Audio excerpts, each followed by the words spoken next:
অন্নপূর্ণা যোজনার টাকা না পেয়ে আবারও বিডিওকে ঘেরাও করে বিক্ষোভ মহিলাদের। অন্নপূর্ণা যোজনার টাকা না পাওয়ায় আবারও সালানপুর ব্লক অফিসে বিডিওকে ঘিরে বিক্ষোভ দেখালো মহিলারা।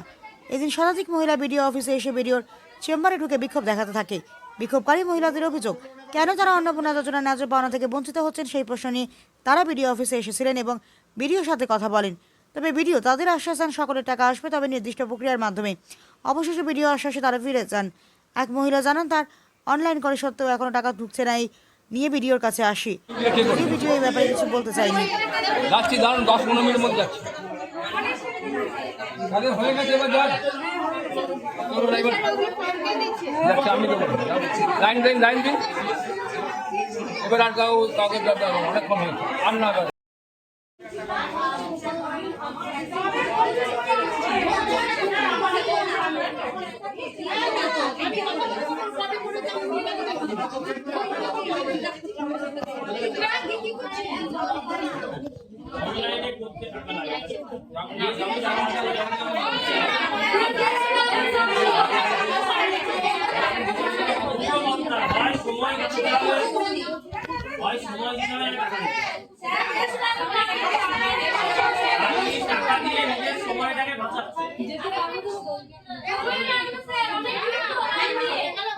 আপনারা যদি হয় বিএসপির কাছে অ্যাপ্লাই করুন, তার কাছে অ্যাপ্লাই করে যদি বিএসপি না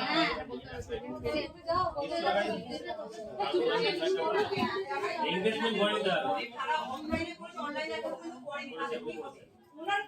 আমার মতে অনলাইনে অ্যাপ্লাই করাটা আমাদের তো অনলাইনে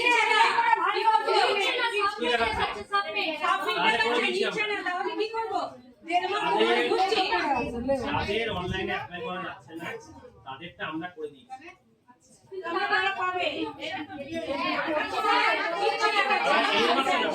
আপনারা এখন আজ আসুন, আজ উপস্থিত থাকুন, কালকে আসুন, পরশু আসুন, যাই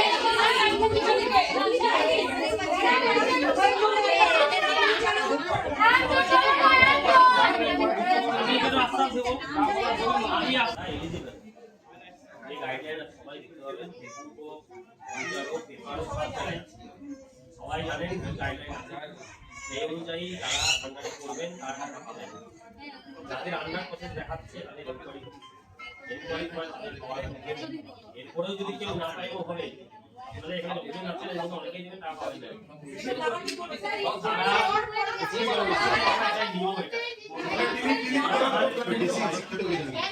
মানতে হবে।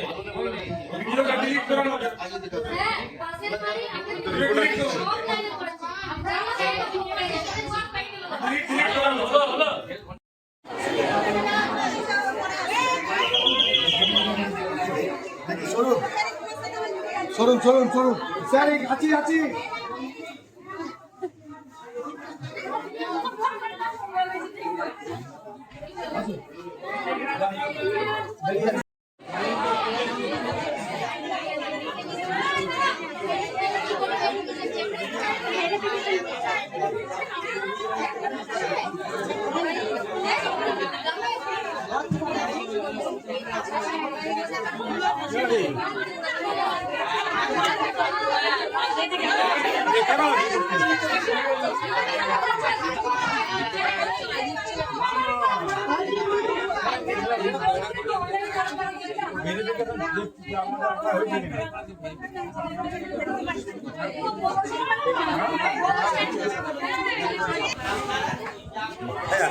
মাথায় হাত দিও না।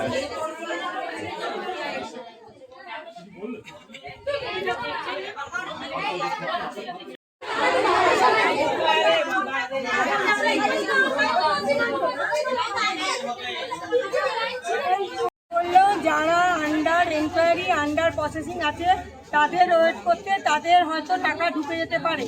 আর যারা জুলাই মাসে 3-4 তারিখের পর করেছে তাদের কিন্তু এ মাসে কোনো টাকা পাবে না, সামনে মাসে। আর যারা শুধু অফলাইন করেছে কিন্তু তারা অনলাইন করতে গিয়ে দেখছে যে সাবমিটেড, তার মানে এখানকার সরকারি পোর্টালে ভিডিও স্যার মানে আমাদের সরকারি আধিকারিকরা তাদের পোর্টালে নাম তুলে দিচ্ছে। এবং আগামী দিন যদি না হয় তখন আন্ডার এনকোয়ারির পর ভেরিফিকেশন যাবে, তারপর কিছুদিন পর যদি টাকা না আসে সামনে মাসে তখন স্যারের কাছে আমাদের আসতে বলেছে। তা আপনারা আজকে একদিন তো আবার আগেও এসেছিলেন, হ্যাঁ। এর জন্য বিধায়ক যিনি রয়েছেন তার সাথে কথা বলেছিলেন? আমরা গেছিলাম বিধায়কের বাড়ি গিয়ে ওনার কাছে আমরা আমাদের আবেদন জানিয়ে এসেছি এবং ওনার কাছে যেগুলো ডকুমেন্টস দেবার আমাদের প্রত্যেকটা মহিলা প্রত্যেকটা গ্রাম পঞ্চায়েতে রূপনারায়ণপুরে যত গ্রাম পঞ্চায়েত আছে তাদের কাছে আমরা গিয়ে দিয়ে সাবমিট করে এসেছি। উনি বলেছেন আমি দেখছি এবং উনি ওই সময় ওনার অন্য কাজের তারা ছিল, উনি গেছেন কিন্তু আমাদের সহযোগিতা উনি করেছেন। আমরা আচ্ছা, দেখছি। তো এখন আজকে আবার ব্লকে এসেছেন কেন?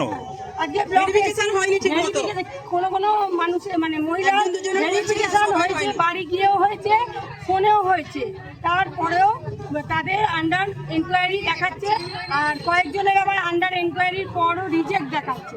সেই জন্য আরো মানুষ আমরা মহিলারা আর কোথায় যাবো? আপনার ভিডিও সাহেবের সঙ্গে দেখা করলেন? হ্যাঁ, ওই জন্য ভিডিও স্যারের কাছে এসে আমাদের প্রবলেমগুলো জানালাম, উনি আমাদের সহযোগিতা করেছেন এবং আগামী দিন যদি না হয় আবার আসতে বলেছেন।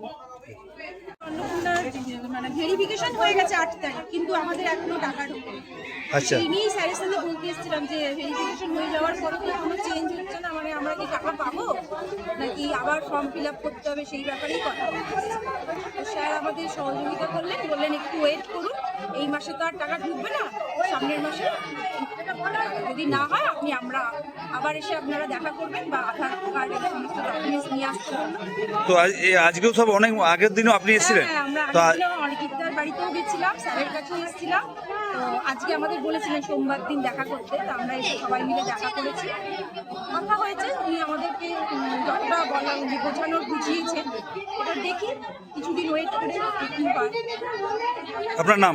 ললিতা পাল, কোথা থেকে এসেছেন আপনি? কল্যাণগ্রাম।